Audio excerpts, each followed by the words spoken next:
Welcome to Conversations. I'm Muqtedar Khan, your host. And today I'm going to talk to you about the. Oh my God. Oh, wow. Sorry about that. I had to turn off the ad on YouTube. So, welcome to Conversations. I'm Muqtedar Khan. Today I'm going to talk about this announcement, an amazing and shocking announcement from Marco Rubio that he plans to basically put a pause on all student visa interviews that are scheduled worldwide, all across the world. And this has come as a major shock because the reason that he has given is that they are introducing new protocols for wedding students who are applying for student visas or exchange visas like J visas, F1 visas, and I don't know, maybe even F2, the spouses who are applying to join their husbands here who are studying. So basically, they are putting a pause on all of that because I guess they are developing new protocols and are going to, I guess, train the consular staff in various countries on this new protocol. Uh, they are not leaked or given any details about what the protocol is going to be, except to say that they are going to be searching the social media of all candidates who applied. And that is the puzzling part. I'm going to be repeating this particular part 2 or 3 times because there will be new people joining the show as we go along. So please bear with me. I see right now it's available in all newspapers all over the world that Marco Rubio has put a pause. Marco Rubio is the Secretary of State of the United States and also the National Security Advisor, but I like to call him the Dean of Academic Affairs because these days the mostly what he seems to worry about is students, and especially students who are critical of Israel on their campuses. So, what he's saying is that they're going to look at people's social media. So, before they give you, so if you have a Palestinian flag on your Facebook, or you have a comment, I guess, supporting Palestine, or criticizing Israel, or criticizing US foreign policy in the Middle East, and they will simply reject your visa application because they don't want you here on campus. The assumption is that if you are sympathetic to Palestine, you will come here and create the kind of ruckus or opposition or protests that happen at Columbia University, Harvard University, and other universities. So, any protest against Israeli actions or any support for Palestine these days under this administration is being interpreted as anti Semitic.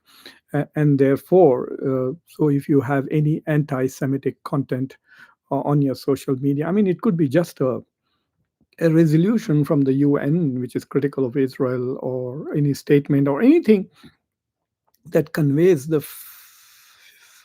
idea that you are sympathetic to Palestine or you're critical of Israel or you're critical of US foreign policy, you are likely. But the question that I want to raise is it's now every newspaper is carrying this story. Time magazine has a big story on this. So anybody right now in the world who has an admission to a US university probably can read English and is currently worried about what's going to happen with their visa application and is therefore Googling about this. And unless they are completely idiotic and stupid and dumb, they will know that, oh my God, so when I get my visa call, they're going to look at my Facebook, etc. So aren't these people simply going to just cancel or delete their social media accounts? I don't know. Like they would. And if they deleted their Twitter or whatever social media accounts they had, I mean, they might be smart and they think, okay, I'll just delete something to do with Palestine or something. And those are the ones who are going to get caught. But the ones who delete completely their accounts, etc., uh, then what happens? Maybe there is some advanced artificial intelligence based technology that can go and dig into cache memories on servers, etc., and find your posts which are or you may think have been deleted, but still exists somewhere out there on the internet.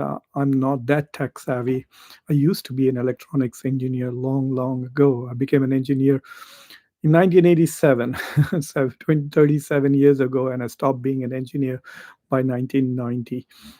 So, so I don't think I could even figure out whether that possibility is. But oftentimes when you accidentally delete something on your hard drive, you go out there and there are people who recover it for you. So, is it possible that the U.S., with the help of Elon Musk and others, have developed technology by which they can even find your deleted social media posts and do a search based on God knows what the keywords are? But anyway, so that is what has happened. It is quite possible that, so basically I want to speculate a little bit on why the Trump administration is putting a pause on student visas, what it means for students and what it means for the universities, and what the domestic politics is really about in the context of this pause on international students. But before that, let me give you some facts about how important these international students are to America's preeminence, and to America's universities, etc. So first of all, let me tell you how many students are there. In the year 2023 to 2024, the previous academic year, the United States hosted 1,126,690 international students, which means 1.13 million international students, which was a 7% increase from the previous year. So the growth rate is amazing. This is growing at 5 to 7% every year. So this year, potentially, we would have close to maybe 1.2 or 1.3 million international students in the US. Now, this is not entry.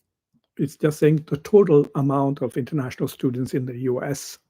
So some students come for 5, 6, 7 years who are studying and doing their PhDs, and then there are some students coming for 4 years. Uh, but what is interesting is, let me give you a breakdown of where they come from. The largest body of international students is from India.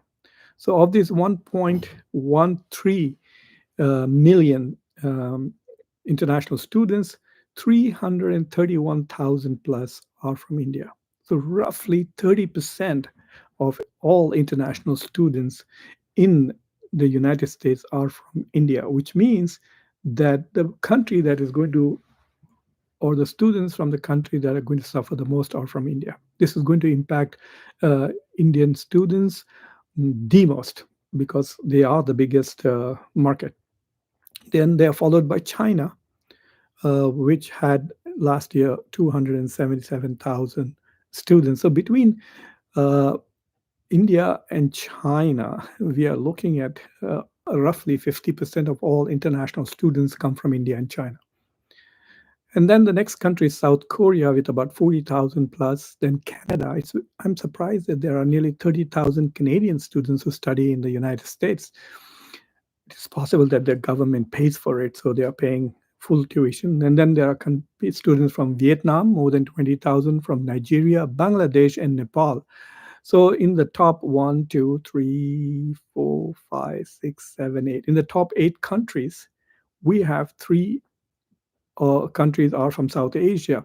I'm surprised that there aren't that many Pakistani students. So Bangladesh, 17,000, Nepal, 17,000, and 331,000 from India. So if you just look at South Asia, if you include China temporarily, nearly 60% of the students are coming from that region. And these students are a source of great economic progress for the United States. They bring in $50 billion of revenue each year to the universities. And remember, the students are not just paying tuition, they are renting apartments, they are eating food, they are buying cars, they travel in the United States, uh, and they spend money. So they are not just paying tuition, but they are also generating jobs in the economy. So people are building apartment buildings to rent out to international students. There are restaurants where students are, so thousands of students. Like we have an English language institute at the University of Delaware where we have 1,500 students from overseas learning English. And they are on the main street of Newark, and they are patronizing restaurants and bars and God knows what. So the economy is thriving. According to the Washington Post, nearly 378,000 jobs are created because of international students. So if international students were to stop coming, we would lose close to 400,000 jobs in the United States, in the universities and around universities, or in the usually in the university towns, etc.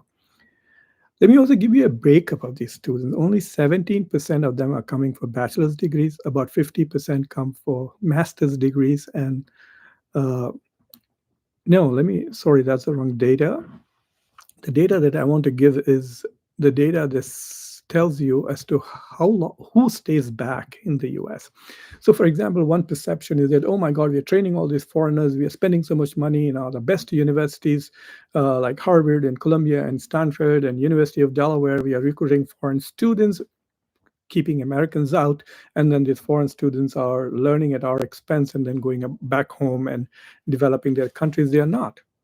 17% of all people who get bachelor's degree in the United States, 1/7, stays in the US. So roughly 1 out of 6 students, international students. So 5 out of 6 students are going back to their countries with their bachelor's degrees.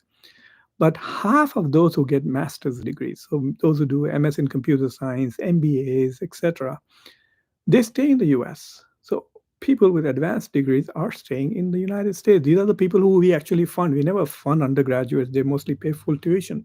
But we do fund uh, graduate students, and 75% of all PhDs, international students who get their PhDs in the US, stay in the US. And I think only 1/4 of those who go back are those who have been funded by their governments. So, for example, Turkish students who go abroad and study, and the government pays for them, they have to, if the government supports them for 5 years, they have to go back to their country and work for 10 years. Otherwise, they have to pay the whole amount back. So, in that sense, we are not losing anything. America is not losing anything. These people are coming here, they are studying, they are making the universities smarter, they are making the universities more diverse. It looks more and more like the world that America engages. And then they stay back to make America smarter, to make America richer, to make America greater. So, why is the Trump administration thinking of pausing these international visas to international students and exchange scholars if it's going to hurt us so much? That is the puzzle. So there are some arguments. Let me present them to you. One is that Donald Trump recently said, he was suggesting that we should cap international students at Harvard at 15%. Harvard at the moment has about 31% international students. So he's saying that we should cap it at 15%. And then he said this, which was interesting. He said that our students want to go to these great universities and they're not able to go because their place is being taken by foreigners. Look, the foreigners are not getting those seats and those scholarships because they are foreigners. They're getting those seats and those scholarships because they are very good, because they are better than the American students who are applying for the same job. So, in that sense, Harvard and other universities are basically facilitating brain drain from other countries in the favor of the US. We are just stealing the smart people from other countries. And especially when we get graduate students, we are stealing the smart graduate students that other countries have invested and developed them. People who got master's degrees in various other countries who are really, really good. We simply steal them by bringing them here as PhD students. Then the 75% of them stay back and basically serve America. I came to America in 1992, and since then I have been serving this country. I'm proud of it. I'm a proud American. I've educated thousands of Americans. So what's wrong with that? And by now, you must have realized that I'm quite a smart guy. So I add to the IQ level of the country, I add to the economy, I pay huge taxes. So what's wrong with it? So there's, I think, an element of, I don't want to say racism, but this perception that the foreigners are not really Americans. And there might be some truth to it because these days, more and more people who come from overseas are more loyal to their own countries. That they come from, they become hyphenated Americans. I'm an Indian American, I'm an Egyptian American. And then their politics are more aligned in some cases with those countries rather than the US. And so the US feels that many of these people with post colonial histories from post colonial countries are anti America because of, well, American foreign policy is imperial. They reject American imperialism, and so you have this environment on American universities which is anti-American. There is some truth to that argument, no doubt about it. The second thing that I think that they are trying to do is that the universities themselves have become very left of center, and they're very critical of right-wing politics in this country. So highly educated people who are coming out of these universities, there is something called the diploma gap. So people in the US, at least, who have higher education or at least have college degrees tend to vote against the Republican Party and not for Donald Trump. So those who didn't go to college tend to vote more for him and his party. And those who go to college and universities, I guess, are indoctrinated to become liberals and therefore they vote liberal. And so the Donald Trump and the Republicans and conservatives are trying to essentially either bring these universities under their control, and that's what they're trying to do with Harvard, is to control what is taught in the universities. They want to destroy academic freedom. They want to decide who gets hired, so they bring in more conservatives to teach, and they're also going to decide what is taught. So basically, the mind control, essentially. So I think that is the bigger agenda, and they feel that by reducing the share of international students, they might have universities which are more pro conservative universities. It's the international student body, it's the diversity that comes with international students that is making American universities more critical of America.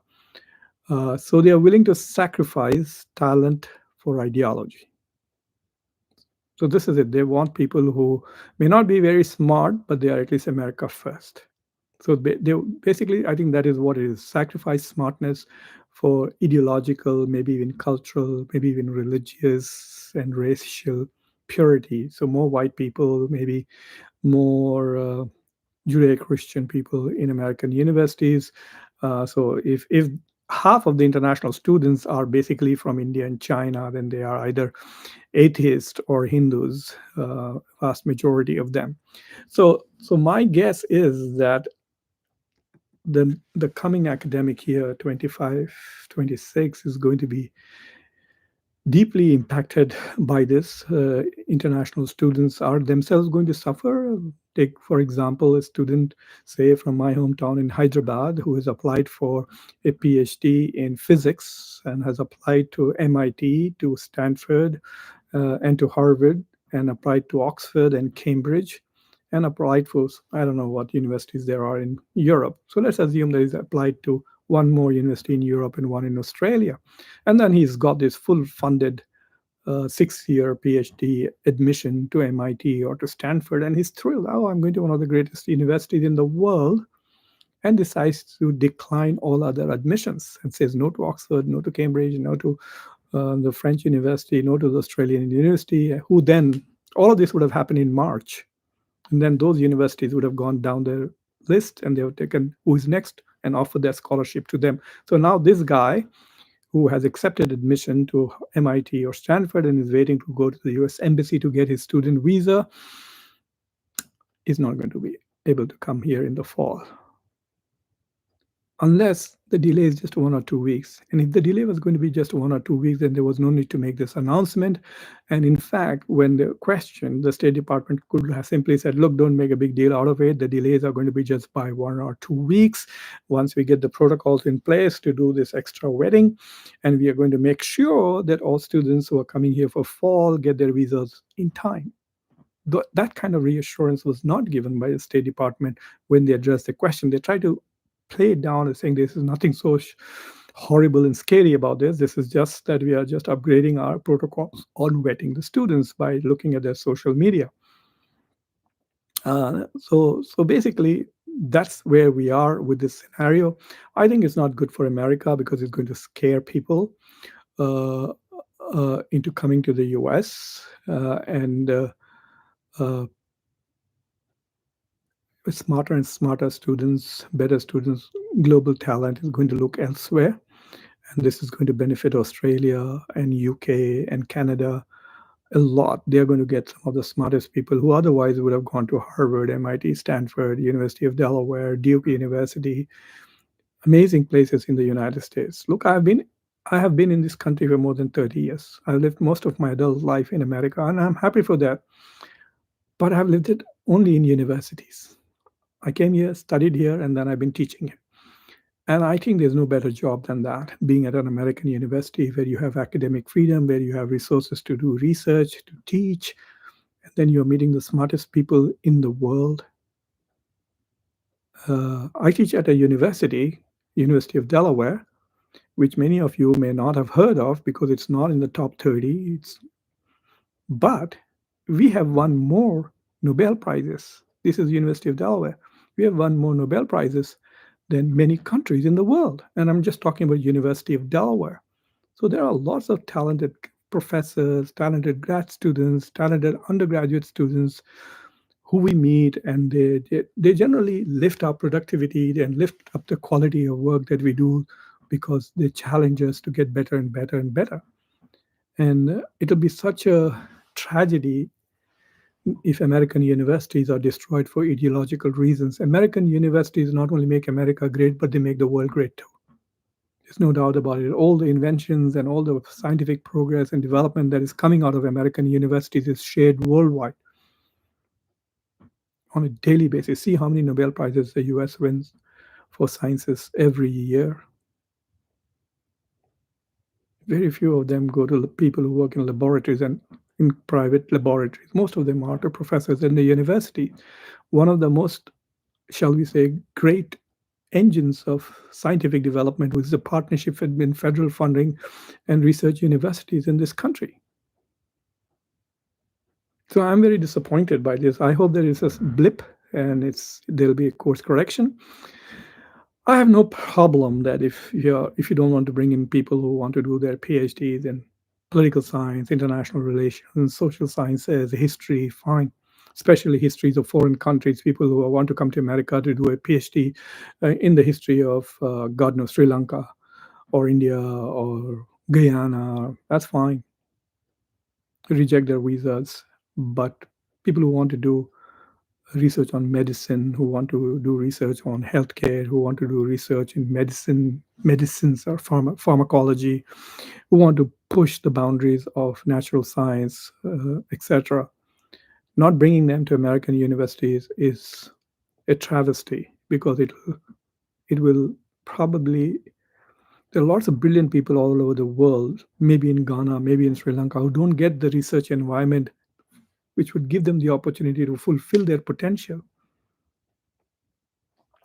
Recently, a chemist who got a Nobel Prize was from Turkey, and so they were all celebrating this in Turkey. I was in Turkey at that time, and they were saying, "Oh my God, we got a Nobel Prize! We got a Nobel Prize! Great!" Turkey got it because Turkey has dual citizenship. So I was looking at his CV, and that gentleman came to University of North Carolina in Chapel Hill, did his bachelor's there, did his master's there, did his PhD there, and been teaching there for 25, 30 years. And I was thinking, it's not Turkey, it's University of North Carolina, Chapel Hill that that won that Nobel Prize. They educated him, they trained him, they offered him a career, an opportunity, research funding, billions, millions of dollars over 25, 30 years from federal government and other foundations, including his university. And yes, we will lose all of that if we simply cut off international students. That doesn't mean that there aren't talented people in the US. There are. Uh, this semester, I just taught two classes which ended yesterday, one on political ideologies and one on Islam and global affairs. And I had 90 students in both the classes combined. They're all brilliant students. Many of them were very smart, very hardworking, and they can go and fill the openings in graduate school across the country. There are enough smart students in the US uh, to fill these positions, and but even they would get better if they were competing and interacting and working with the best of the best in the world. So anyway, I'm going to stop at that, and I will see if there are any questions from you guys. Conversation now is open to even super chats and super thanks, and I will be happy to take your questions if there are any. So let me go to the questions. So Rohit is here. Thank you very much, Rohit. And Shirish, thank you very much. You have become a member. Good job. So, so good job, John Nisar. That's a very generous support. Thank you very much. So I'll be happy to take your questions if there are any. Uh, yes, GK, you are right. Even those students who go back after studying in the US, they become ambassadors to America. And yes, America's soft power, one of the sources of American soft power are those people who studied. I forgot the names, but there was a list that was recently published of all the heads of states in the world who have studied at Harvard. Look, uh, Shashi Tharoor, for example, in India, people are so proud of him. Shashi Tharoor studied here. Both his kids, the twins, went to Yale.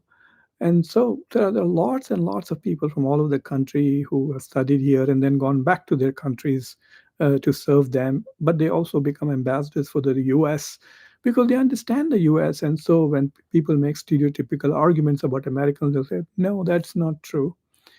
And like, for example, sometimes when I travel to the Middle East, and so Muslim intellectuals in the Middle East like to say, oh, Americans are so materialist, and apparently they are very spiritual. Have you been to Dubai? So I'm sitting there and I said, have you been to Dubai? It makes Las Vegas look like a village.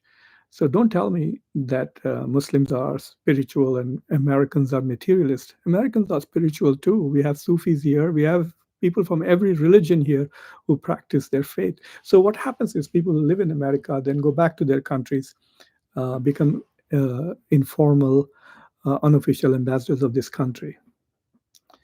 Uh, Yashodhar Patel, hello to you. Rohit Narang, is it possible that courts could intervene if the administration move regarding students as challenged on legal grounds?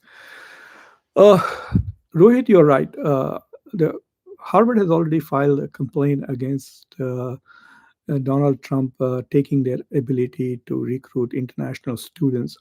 I think Harvard will win that. They will get their capacity back to recruit international students, and it is so. So I think that is why Marco Rubio is stopping the visas. He's saying, okay, fine. If I can't stop Harvard from recruiting students from all over the world, I will simply not issue visas. Now, that is under US control. For example, imagine somebody living in Colombo who has nothing to do with America. They have no right to come and study here. They're not US citizens. And unless, of course, they have signed a contract with some American university, then they can sue the university for breach of contract. But I'm sure there's enough language in these contracts that says that your employment is contingent on your ability to come here. So, so in terms of you cannot sue the US and say, I want a visa to come to America. That's sovereign right of the country. Look at India, they're canceling the visas and OCIs of international of Indian Americans who live in here and are critical of Modi. And if you Google it, you can see the Ministry of External Affairs, when asked, uses the phrase that this is our sovereign right to who we allow in the country, who we don't. Naveed Akhtar, good morning to you. Naveed Akhtar, I want to tell you something very interesting. In my family, we have the names of Allah as our formal names. Like my name is Muqtedar, which is one of the 99 names of God. But at home, we have Persian names, which is Naveed. So my father's Persian name is Akhtar. So every time I see your name, it is my name and my father's nicknames, Naveed Akhtar. It's, I mean, it doesn't mean anything. It just reminds me of my father every time. Anyway, presumption that it might be my part in saying this, but do you think that 50% of foreign students in China, not China, 50% are from China and India combined, Shirish. So 331,000 from India last year. At last year's count, 331 from India, 277,000. So roughly 610,000 out of 1.2 million. So 50% of all international students are from India and China. Uh, I don't know because the Chinese student body has been decreasing. China has got now better and better universities for scientific research, which are very competitive there. And because of the decoupling that started a few years ago, you could say that the influx of Chinese students reduced. That's how India became number one. So, yes, this is going to stop Chinese also, but it will also stop Indians. And they will need to have a lot of manpower in India and China to process so many, close to, look, last year, which is in 2024 fall, only 25% or 30% of Indian students who applied for visa got their visas. So, so I think there are 2 to 300,000 people applying for student visas to America in each of these two countries, and it's going to take a lot of manpower to process them. And now with this additional, go and look for their Facebook, people have different kinds of names, so they'll have to do a very comprehensive search if they really are looking. So it's going to definitely add time and effort and cost to processing these visas. Naveed Akhtar's question: would Trump administration deliver in terms of economic growth? Would Trump meet his promises he made before? I don't know. Well, let us see. Already, the United States economy did not do as well in the first quarter. The inflation is down, no doubt about it, but job creation is still down. There are mass firings. Steve Bannon is so upset that they have approved close to 126,000 H-1Bs. He's saying there are no jobs. IT companies are firing people en masse, and you are now issuing more visas to bring more foreigners into the country. So the job scenario is not as good as it was before. So we will see, and then the tariffs are going to continue to have an impact.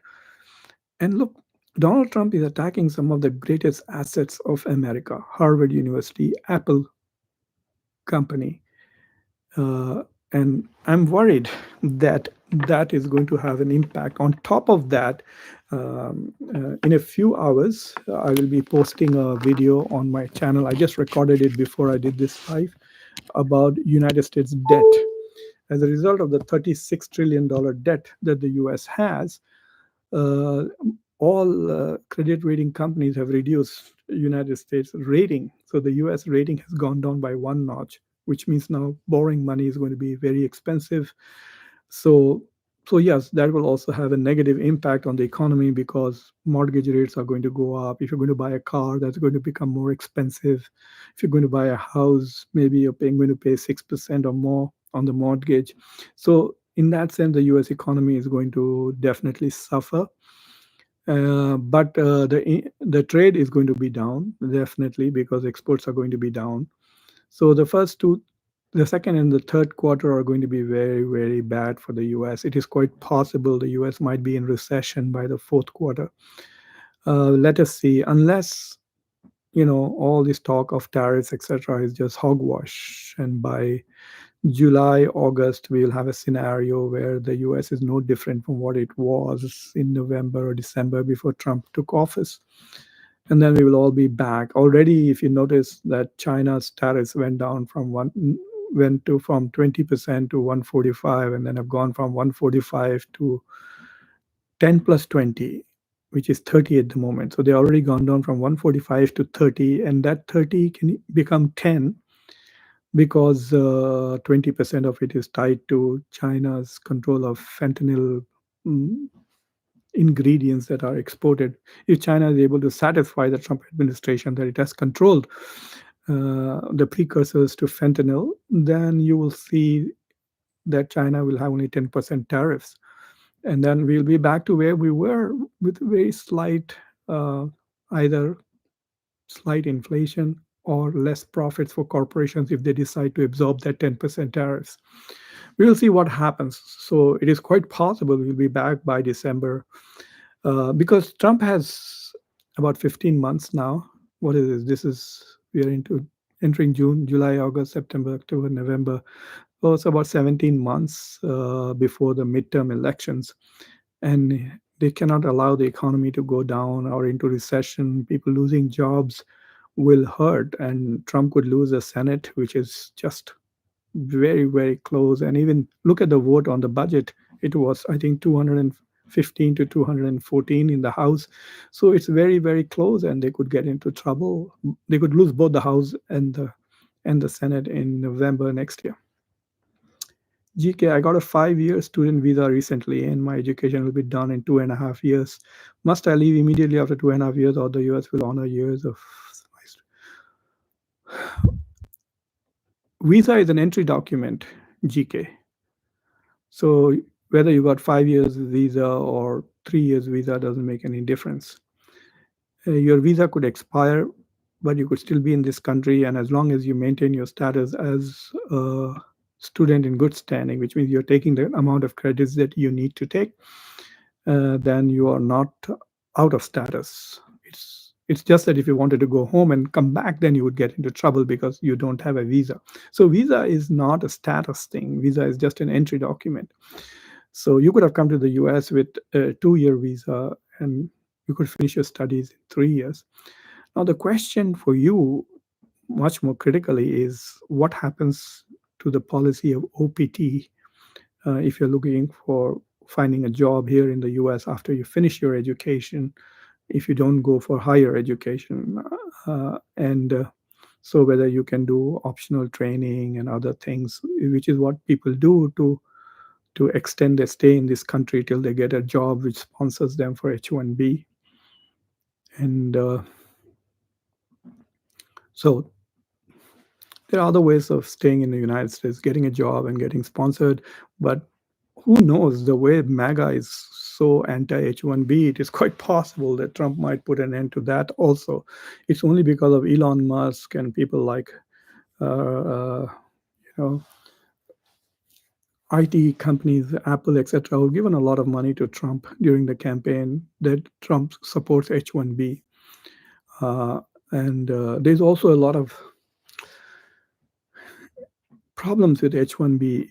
Even though Elon Musk says, I'm trying to bring the smartest in the world to come here, not everybody who comes here on H-1B to do IT jobs are very smart or geniuses. And there's a lot of exploitation in the H-1B system. So yes, these things have all become terrible. All the wonderful things that the US was doing, giving student visas. Look at Canada.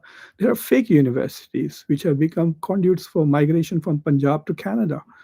Fake universities giving fake I-20s, and then the Canadian passed a law saying if you have I-20, if you have a student visa, you can work 40 hours off campus. In the US, you cannot.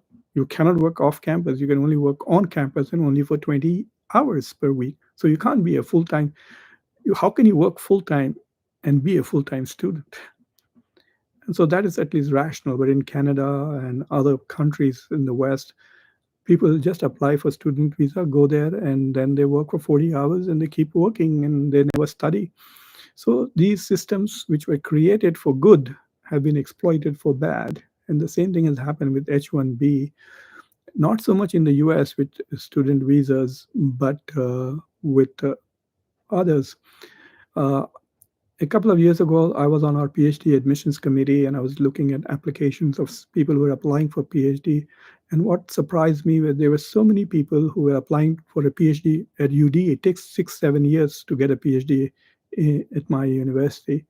And these people were in their 30s, some even in 40s, and some already had a PhD from some of the developing countries, and I was stunned to look at that. Why would you apply for a PhD to study 6, 7 years to get another PhD when you already have a PhD? Some of them had jobs as professors, and it was very clear that these people were more interested in migrating to the US. So they must be thinking, okay, I'll go there as a student on a student visa. They will give me the scholarship. So while I'm on scholarship, I already have a PhD. I'll apply for jobs, and when I get a job, then I'll quit. So I can understand that logic. So students, the student visa system has become a conduit for migration, international migration, and that is what the Trump administration is so much against: international migration. So, are there any more questions that I have missed? Uh, no. So, thank you very much for watching Conversations. Please subscribe to this channel uh, and like this video and press the bell icon. GK, do another degree or do another major. Don't graduate. So then you can stay 5 years and study. They're not going to leave. They're not going to force you to leave as long as you don't break any law. Some of the Indian students who had to go back or self-deport before the international students won the case, some Indian students did go back, while others fought and won, where their status was violated because they were either drinking and driving, or they were working off campus, or they did not take the requisite amount of credits. So that is the problem. Deepak Shah, welcome, sir. Thank you very much for becoming a member. Thank you very much. I really appreciate that. So I guess we got two new members today, so maybe I'll have to host a Zoom conference soon. So when you go to a YouTube channel, if you go to any YouTube channel and if you scroll, you will see. Let me go to a YouTube channel and tell you what you see. So if you go to a channel, not to YouTube, like if you go to my channel, you will see videos, uh, live posts. So there's a place there called post. It's usually under the photograph of the person whose channel it is. So if you click the post, that is where I communicate with members and other people. So that is where I will put a link to you for the Zoom conferences that I will host in 2 weeks' time. And I will announce 3 to 4 days ahead of time. And we have really interesting conversations. One Zoom meeting with some members lasted once for more than 2.5 hours. The last meeting that I had last just 6, 7 days ago was very interesting. It lasted for about an hour and a half. So yes, we will have get a chance to meet some of you, Shirish and others, soon. So Deepak, thank you very much for joining Conversations.